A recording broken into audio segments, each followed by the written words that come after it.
Tervist! Me oleme jõudnud tänase päeva viimase paneeldiskussioonini ja me hakkame rääkima teemal, kuidas täide viia oma finantsilisi eesmärke ja investeerida pikaajaliselt. Teema, mis tegelikult võtab ka kokku meie tänase veebikonverentsi. Ja minuga istuvad siin kaks väga toredat inimest, Liisi Kirch ja Paavo Siimann. Tere teile ja ma ei hakkagi üldse ise siin maha lugema, kes te olete. Äkki te korra ise räägite, mis teie taust on, mida te praegu teete ja kust teie üldse selline investeerimisteekond alguse sai? Ma siis alustan, et tere. Minu nimi on Liisi Kirch. Hetkel töötan sellise investeerimisplatvormi juures nagu Grünfin ja tegelen siis selliste rahatarkusalaste koolituste ja natukene ka äriklientide müügiga. Varasemalt olen siis olnud rahatarkuse koordinaator ja seda siis peaaegu 5 aastat. Investeerimisega alustasin ligi 14 aastat tagasi ja hariduse poolest olen siis majandusteaduste magister ja võib-olla veel tuntud natukene kui minimalist ja 3 lapse ema ja maratonijooksja ka. Nii et sellega vist on enam-vähem kõik öeldud, et saan sulle, Paavo, edasi anda. No minul on ka mitu mütsi, et Tallinna Tehnikaülikoolis õpetan tudengeid siis finantsanalüüsi teemadel ja majandusarvestuse teemadel. Esinen koolitustega,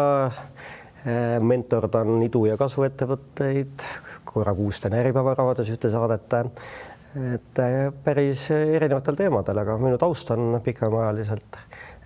Kunagi 12 aastat töötasin finantsjuhina ja esimesed investeeringud tegin 2006. aastal. Et kui sa nüüd küsid selle põhjuse, et miks ma investeeringute juurde jõudsin, siis ma ütleksin seda, et ma sain aru sellisest asjast nagu raha aja väärtuse.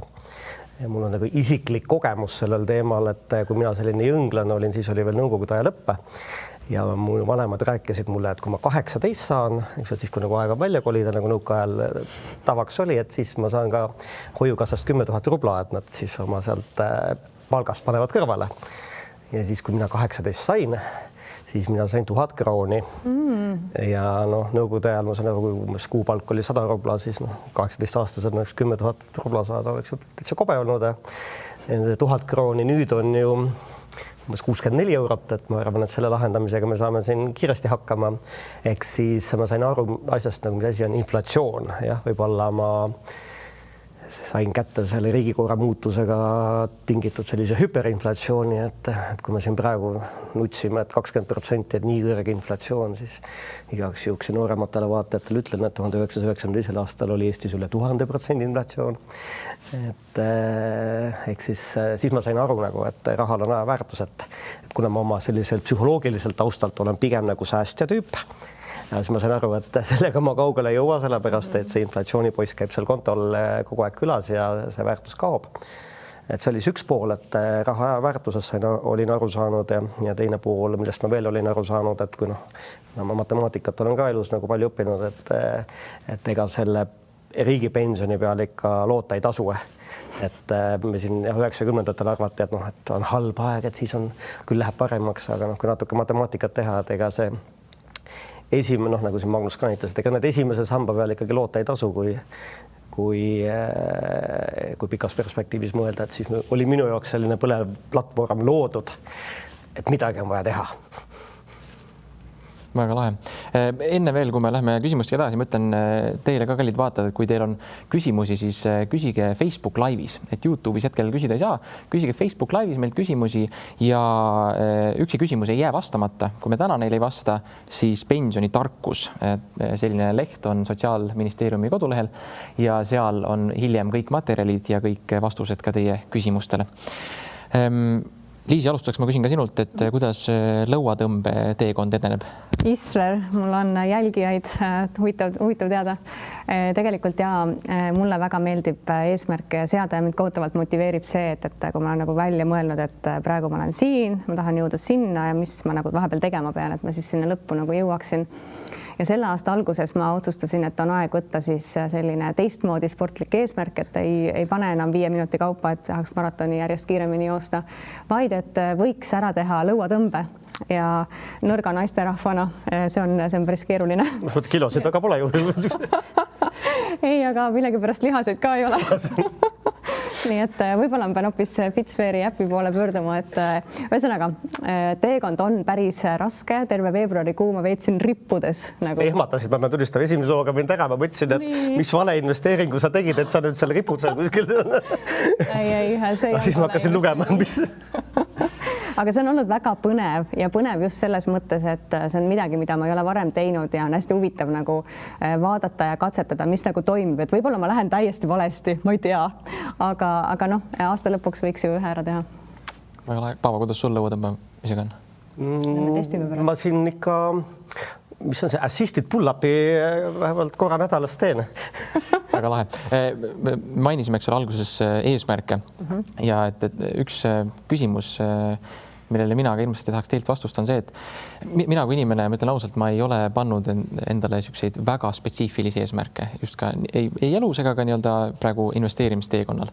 ja ma ei oska öelda, eks aeg näitab, kas see on nüüd õige otsus või vale otsus, eks ole. Aga ma tahaksin nagu teilt uurida, et kas vaatajatele ka, et kas sellised finantseesmärgid investeerimisel, kas nad peaks olema väga spetsiifilised, et ma tahan näiteks saada nüüd 5 aasta pärast täpselt selle X summa endale portfelli või mingi X protsendilise tootluse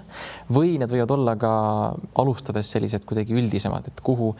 on üks kuidagi parem kui teine või on see pigem väga nagu personaalne?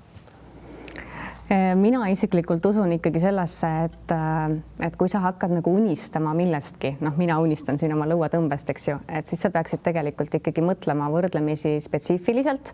ja kui mina alguses investeerimisega alustasin, siis mul ei olnud ka nagu seda mingit lõpp nagu sihti, ma ei olnud nagu enda jaoks niimoodi läbi mõelnud, ma tahtsin lihtsalt, kuna koolis räägiti, et investeerida nagu võiks ja kuidas peaks ühte ettevõtet analüüsima, see oli huvitav, aga me ei teinud kunagi midagi praktilist läbi ja see oli aastatel 2008 kuni 2013, kui mina siis majandust õppisin. Ja mina alustasin siis niiviisi, et mul nagu seda sihti ei olnud ja ma nägin ära, et tegelikult esimesed nagu mingi sihuke 3-4 aastat, see investeerimine oli nii juhuslik, et nagu nüüd jäi raha üle, et ostaks midagi ja nüüd nagu jääb raha puudu, et see kuu ei tee ja kuidagi selline hästi suvaline oli. Aga minu jaoks nagu mäng muutus täielikult, kui ma panin nagu konkreetse finantsilise eesmärgi ja kust see esimene eesmärk tegelikult tuli. Ma kohtasin oma abikaasat, rääkisin talle ühel date'il, et näe, vaata, et teistel on Apple'i telefonid, mina olen Apple'i omanik, olin väga tehtud tüdruk tohutu. Aga ühesõnaga panin oma abikaasa investeerima ja me siis niimoodi kahekesi jõudsime ka selleni, et Jaak Roosaare vend kinkis minu abikaasale selle esimese rikkaks saamise õpikuse õhuke versioon. Olete näinud? Vajab juba joonist minu jaoks. On ju. Ühesõnaga, see õhukene versioon ja sealt tuli see finantsvabaduse idee ja kui me nagu selleni jõudsime, et vaata, et siin on nagu finantsiline sõltumatus, sa ei pea tööd tegema, kui sa ei taha, sa ise valid kellega, millal, kui kaua, mida. Et siis sai ikkagi see number konkreetselt paika pandud ja minu jaoks oli see nagu täiesti mängumuutja ja sealt nagu see pall läks nagu päriselt veerema. Et ma ei tea, Paavo, kuidas sinul oli, et konkreetne eesmärk või? No ma olen võib-olla selles mõttes ikkagi enda jaoks numbrilisi eesmärke pannud, aga võib-olla nagu enne seda, et 2014 käisin Londonis ühel koolitusel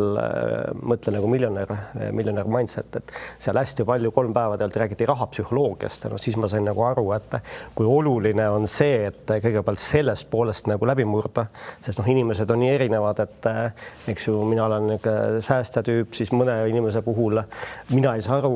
tal läheb minu meelest rohkem välja raha, kui sisse tuleb, aga kõik toimib, siis osad ei taha rahast midagi kuulda, ütlevad, raha on kõige kurja juure, eks ju,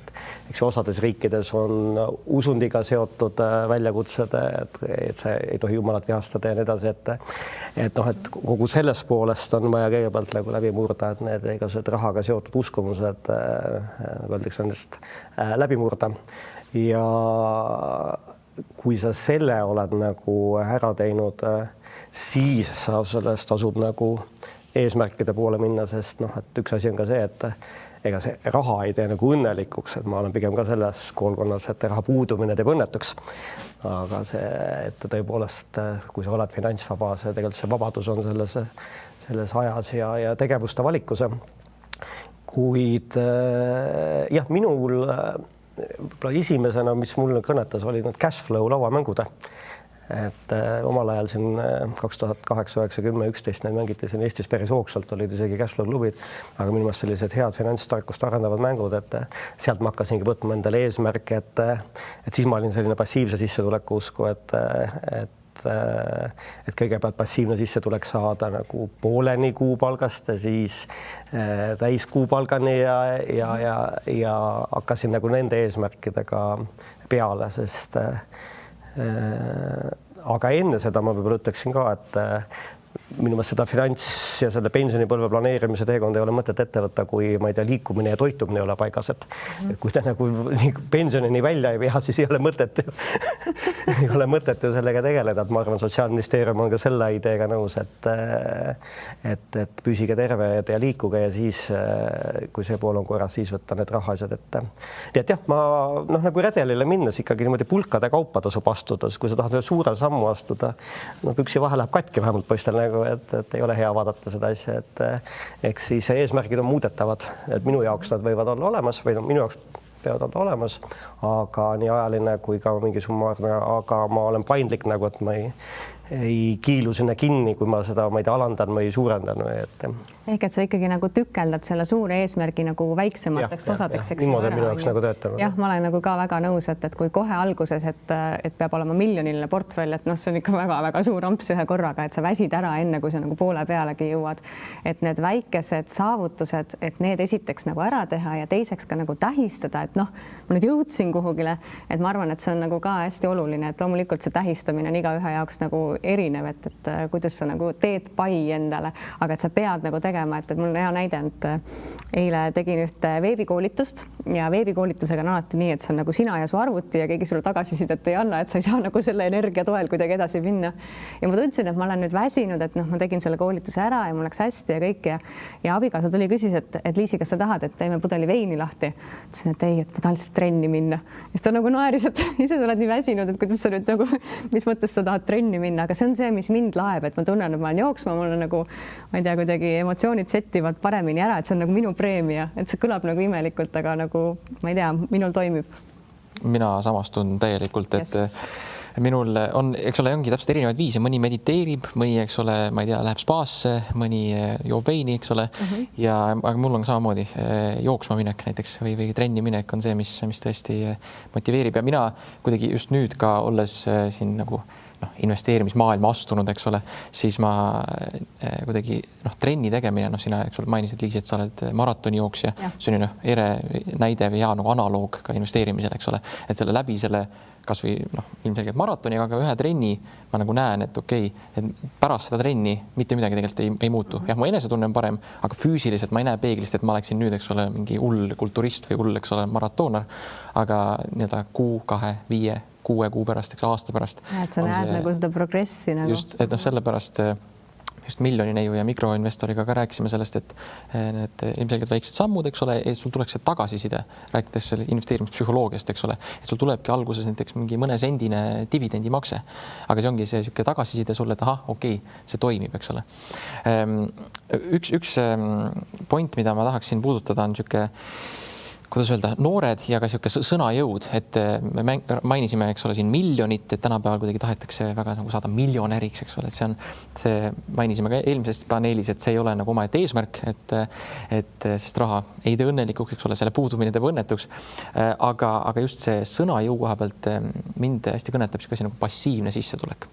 Et see on nii-öelda õiges kontekstis on see, eks ole, väga hea asi, sest et sa saadki täpselt oma aja peremees olla, aga mis mina olen märganud ja ma tahaksin korra teie kommentaari, et kas te olete ka seda märganud noorte hulgas või mitte, on see, et passiivne sissetulek on kuidagi noorte silmis sihuke asi, et midagi ei pea tegema.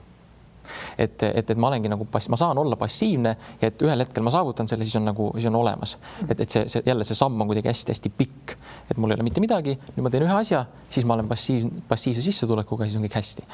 Et kas see on mingi trend, mida te olete märganud või pigem on noortes vastupidi praegu selline arusaam tekkimas, et see ongi just niisuguste väikeste sammude jada?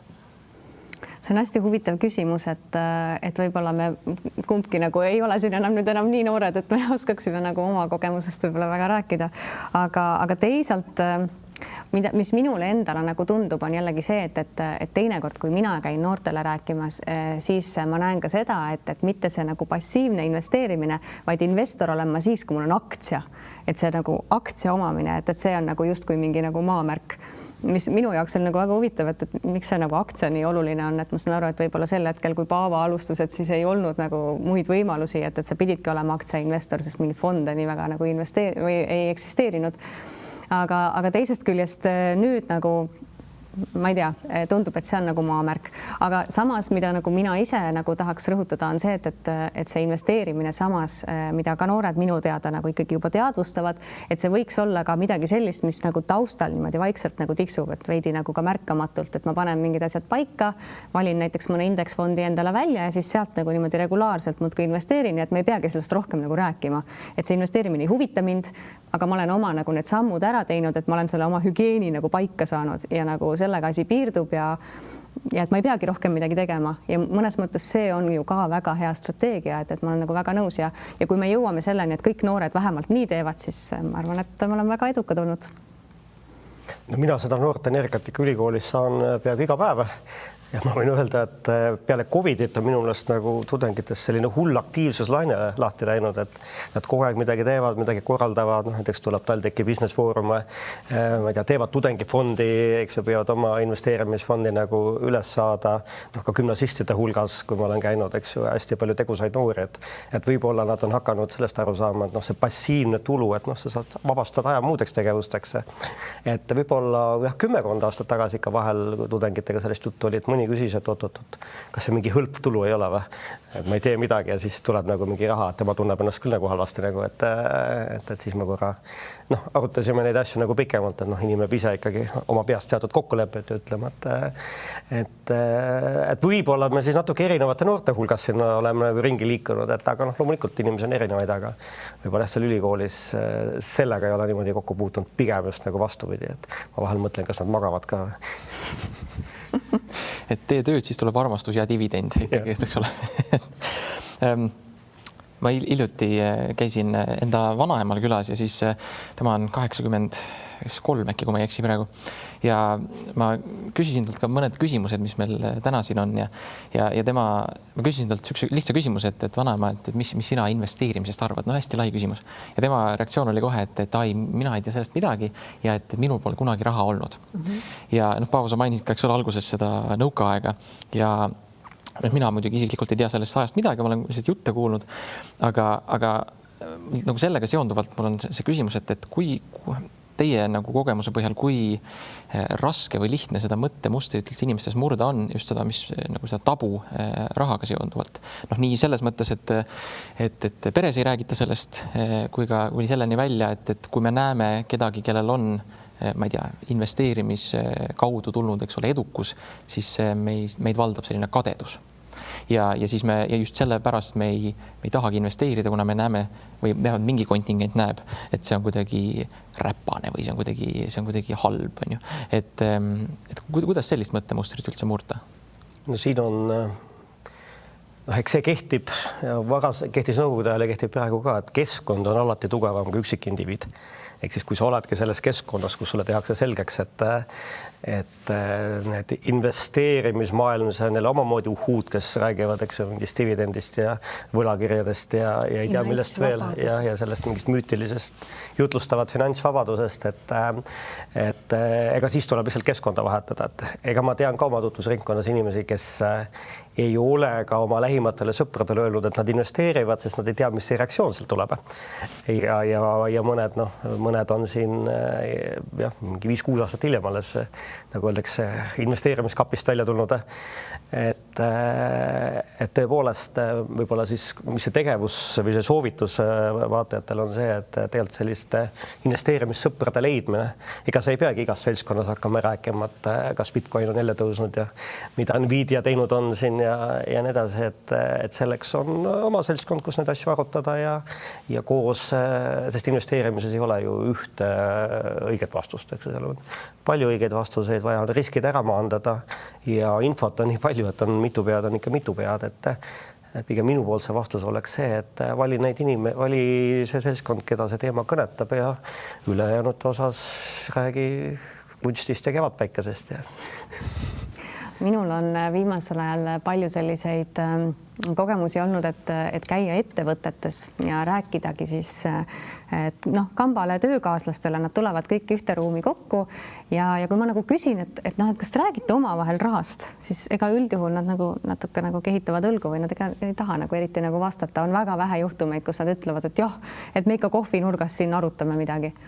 Ja siis, kui sa nagu proovid nagu sinna sügavamale minna, et noh, et aga et võiks siis rääkida rahast või et miks te seda ei tee või nii. Ja siis olen ma nagu saanud palju neid vastuseid, et aga ma ei tea, me ei ole nagu tulnud selle peale, me räägime mingeid tööasju või et see ei ole kuidagi, me ei ole lihtsalt mõelnud nii. Ja siis ma kolleegidega nagu arutasin ka seda ja me mõtlesime siis, et noh, et miks see ikkagi nii võib olla. Ja me jõudsime sinna, et väga paljusid inimesi võibki nagu ka natukene segada selline nagu rahaline ärevus. Et ongi see, et ma tean, et ma peaksin investeerima, ma tean, et ma peaksin nagu koguma midagi, ma tean, et ma peaksin tegema asju teistmoodi, ehk need teadmised on nagu olemas, aga need ei taha nagu praktikasse jõuda või ma ei ole julgenud või kuidagi küll ma järgmine kuu või järgmine 1. jaanuar või kuidagi lükkan kuhugile edasi. Ja see rahaline ärevus, kui see nagu niimoodi taustal nagu ketrab sul, see tegelikult häirib sul ka töö tegemist, see häirib sul, ma ei tea, võib-olla mingeid peresuhteid või sõbrasuhteid ja mõnes mõttes ma näen, et see on nagu hästi suur probleem ja et kui me nagu ei räägi rahast, ka lükkame nagu seda probleemi sinna nagu vaiba alla, et see ei lähe tegelikult ise ära. Et mu sõnum võib-olla on see, et isegi kui sa ei pea ju rääkima investeerimisest, on ka täiesti okei nagu rääkida seda,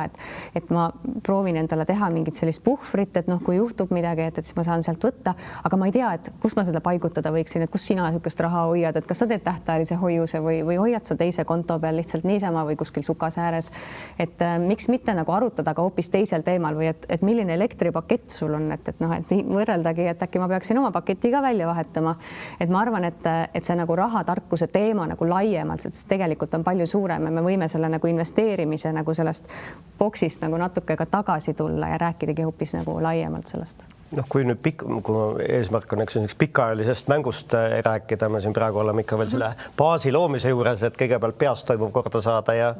siis õiged sõbrad leida, kellega nendel teemadel arutada, et ega see ongi, ma arvan, et siin võib-olla päris mitu on juba meie poole rusikat näidanud, et kus ma selle raha võtan. Et võib-olla see on ikka filosoofia küsimus, et kas ma need investeerimissäästud siis nii palju kui kuludest üle jääb või vastupidi, et saan kulutada nii palju kui investeerimissäästudest üle jääb, et eks see on selline põhimõtteline niisugune distsipliini harjutuse, et sealt hakata õpetama. Ma mäletan, kui ma olin Statoili finantsjuht, mul ikka meeldis ka sisekoolitusi teha ja see oli Kristi Saare oli just hakanud nagu rohkem avalikumalt sõna võtma ja siis ta rääkis mulle ka oma numbritega, et ta oli tollel ajal lihtsalt lihtne õpetaja ja noh, olgem ausad, tollel ajal õpetaja ja Statoili klienditeenindajate palgad olid umbes samal tasemel. Et vaadake, ma ütlesin, et hakkabki niimoodi 10 eurost jõuab 100 euroni ja niimoodi minema ja vaadake, nüüd on 10 aastat möödunud, jälgige tema blogi, eks ju, et põhjamiselt on jälle ise need otsused langetada ja seda pikaajalist mängu alustada, sõltumata sellest, mis kogukond arvab. Jah, täpselt see, et me nagu alahindame seda, mida me suudame teha näiteks 5 aastaga ja ülehindame, mida me aastaga teha suudame, et ma olen nagu väga nõus selle mõttega. Kas ei olnud mitte Bill Gates, kes seda ütles vähemalt interneti väitel, eks ole? Ja mul tuli just sellega meelde ka, kui me rääkisime siin miljoni neiu ja mikroinvestoriga, siis mikroinvestor mainiski meil, et tema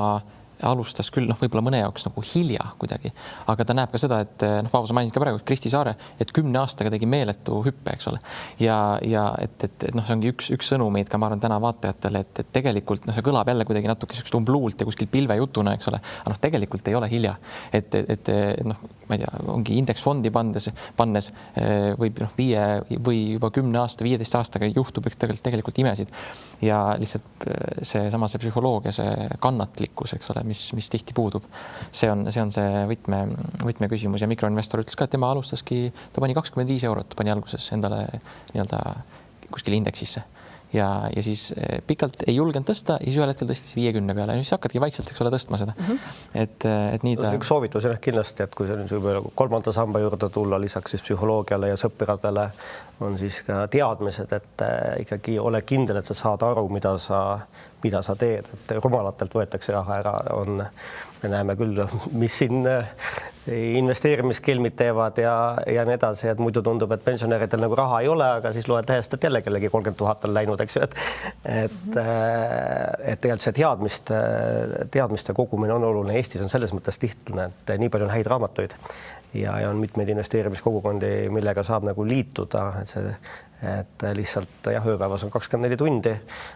Küsimus on prioriteetide seadmises, et võib-olla osa aega selle peale panna, et kui ma soovin küsimus seda. On ka nagu selles miksis, et kui mul on praegu kõik hästi, siis ma võib-olla ei tunnetagi seda vajadust, eks ju, et ma pean enda jaoks ikka hästi nagu ära defineerima, et miks ma üldse tahaksin midagi muuta.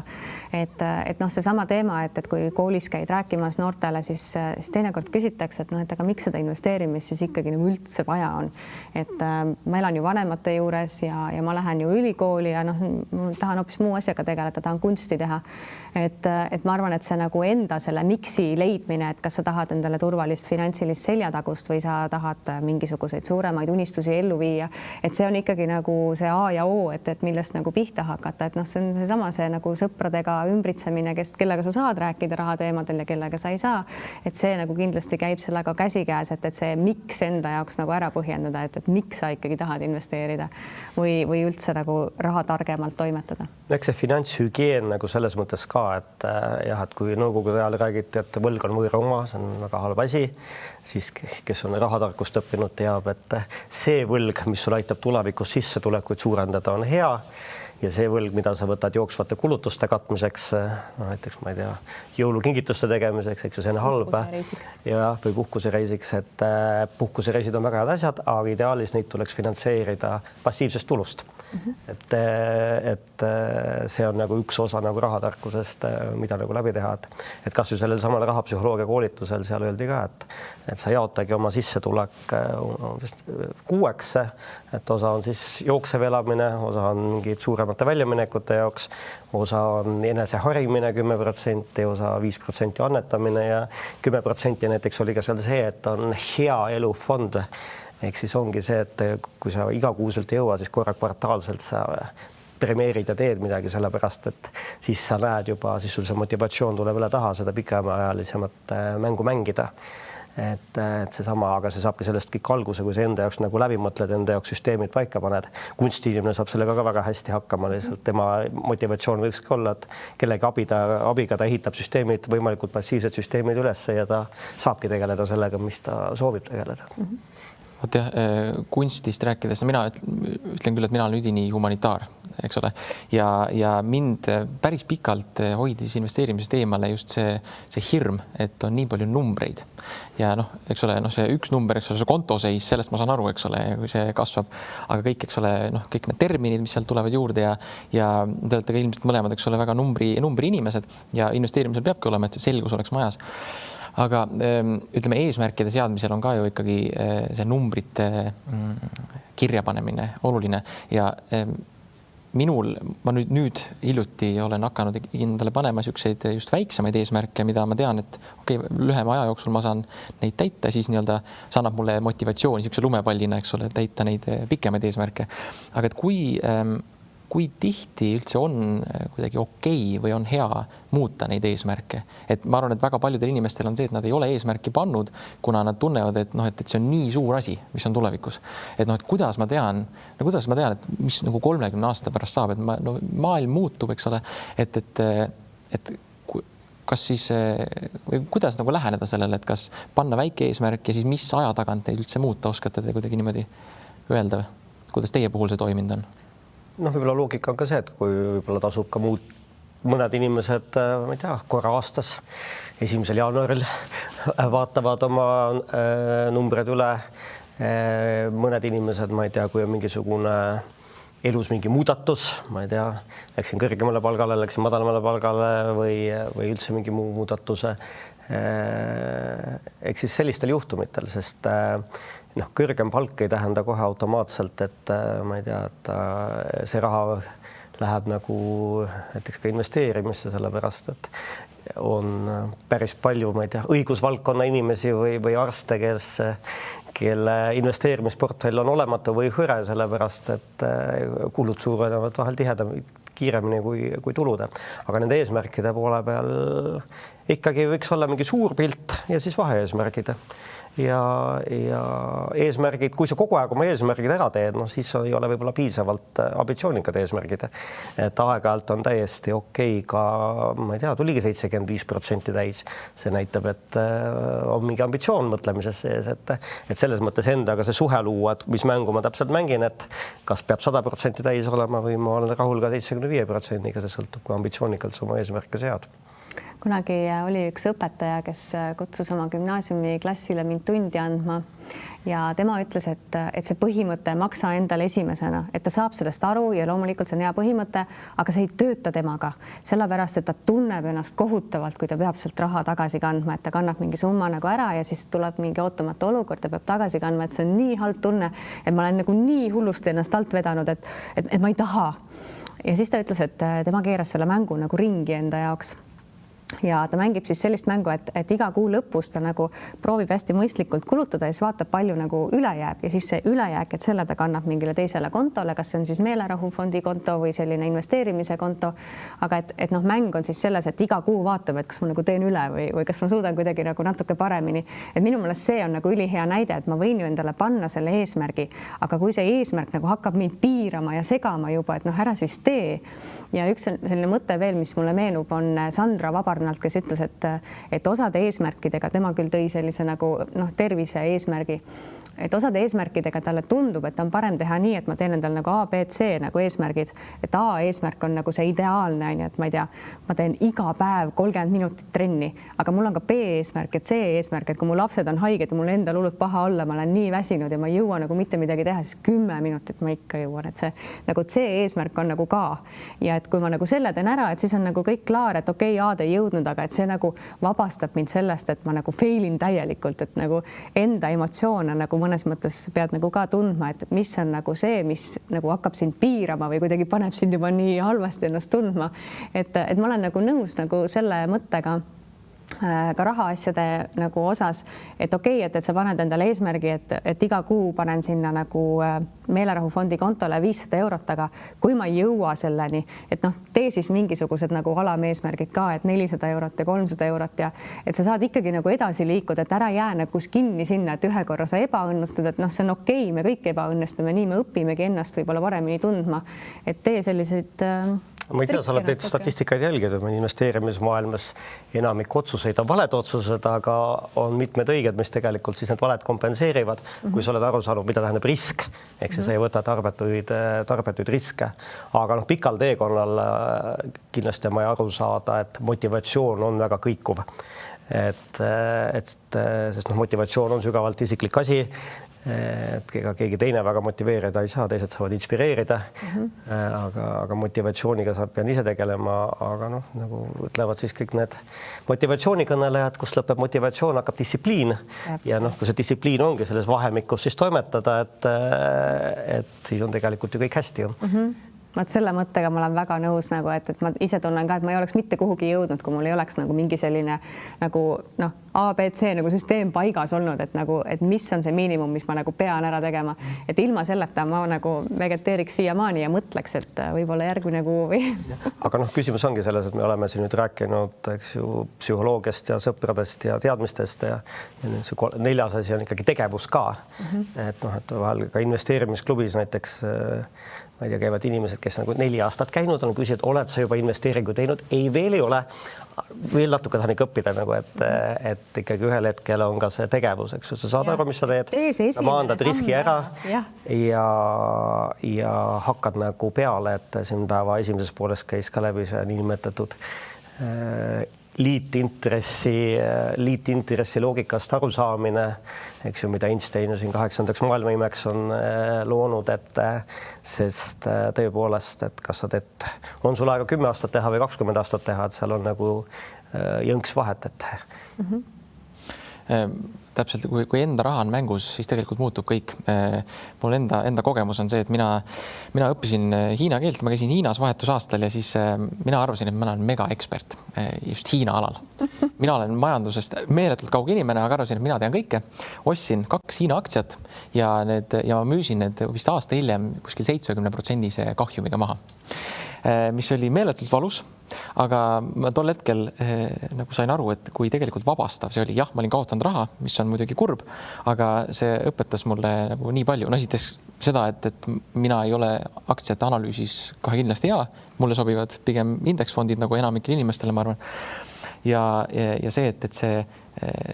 ma sain nagu enda siuksest nagu mõttemaailmast nii palju rohkem aru, kui palju ma jällegi näiteks üle hindan, eks ole, mingil hetkel oma võimeid. Aga õnneks mul tol hetkel kuidagi ei kadunud see investeerimis nagu pisik ära, eks ole. Et see oli nagu viga, mis ma tegin. Ma tahtsin korra teie juurde tulla, et on teil mingi selline investeerimisviga, mida te oskate kohe meenutada, mis võib-olla kuidagi tuli lõpuks hoopis positiivsena välja või siis oli vastupidi negatiivne, millest te õppisite? No sellel teekonnal jah, vigadeta vist ei saa. No tegelikult ega ma olen sinuga samas klubis, et see üks tüüpiline selline investorite käitumises on armumine oma sellesse investeerimisinstrumenti ja no küll ta tõusma hakkab, ma natukene veel ootan nagu, et olen seda ümbert ise ka kolistanud ja selle asemel, et kahjum kiiresti välja võtma ja see kuskile mujale teenima panna, kus see tõenäosus nagu suurem on. Ja noh, teine viga võib-olla, mis ma olen enda puhul, on see, et ma olen midagi tegemata jätnud. Sest noh, ma ei tea, on vaja mingi koolitus ette valmistada, midagi tudengite töid kontrollida ja nii edasi ja ma panen selle kuskile nagu ei prioritiseeri ja siis ma pärast vaatan nagu, et see investeerimise mõttes see oli nagu viga, et see mitte tegemise viga. Aga lihtsalt üks asi, mis ma tahtsin sulle öelda, et sa vaatasin kogu aeg ennast nimetad humanitaariks. Üks huvitav vabandus endale leidnud, et ma tahtsin öelda, et see rahatarkusest arusaamine sobib humanitaaridele nagu ülihästi. Et nii kui sa hakkad sõnadest aru saama, ehk siis humanitaaridele meeldib uusi sõnu õppida, nii see maailm tegelikult avaneb, et kui keegi arvab, et me siin Liisiga hommikust õhtuni diferentsiaalvõrrandeid lahendame, siis tegelikult ei ole. Et tegelikult päris paljudel, oma tudengite pealt ka näen seda, et kui me sõnad selgeks saame, et siis tegelikult see finantsmaailm ja see avaneb. Minul võib-olla mingit sellist nagu väga konkreetset viga nii välja tuua ei ole, aga mida ma nagu ise kahetsen, et kui ma alustasin, et ma juba mainisin, et see oli kõik nii suvaline, et kui raha jäi üle, et noh, siis nagu tegid midagi ja siis vahepeal nagu pool aastat ei nagu liigutanud üldse. Et mina nagu iseenda pealt olen nagu õppinud, et mul peab olema nagu see süsteem nagu paigas, et kui ma olen nagu välja mõelnud, et kuu alguses läheb see raha sinna teise konto peale, siis on vaja mingeid tehinguid teha või on vaja teha automaatsed kanded kuhugi 3. sambasse või indeksfondidesse, et see süsteem peab olema iseendaga nagu kokku lepitud, siis on nagu nii lihtne seda järgida, et see on samamoodi, et kui mul on raske jooksuperiood, eks ole,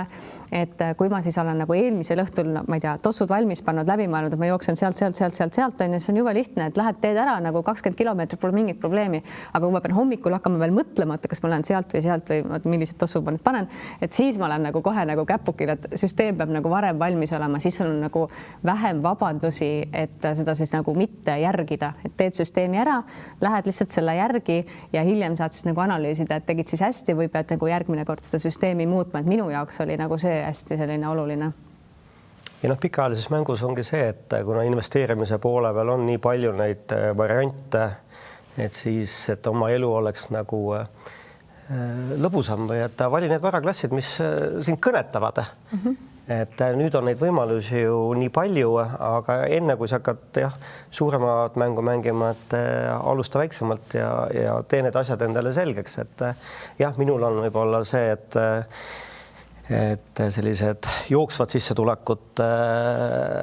toovad instrumendid on siis dividendiaktsiad ja siis sellised laenuinstrumendid on nad siis võlakirjade näol või muud laenuinstrumendid.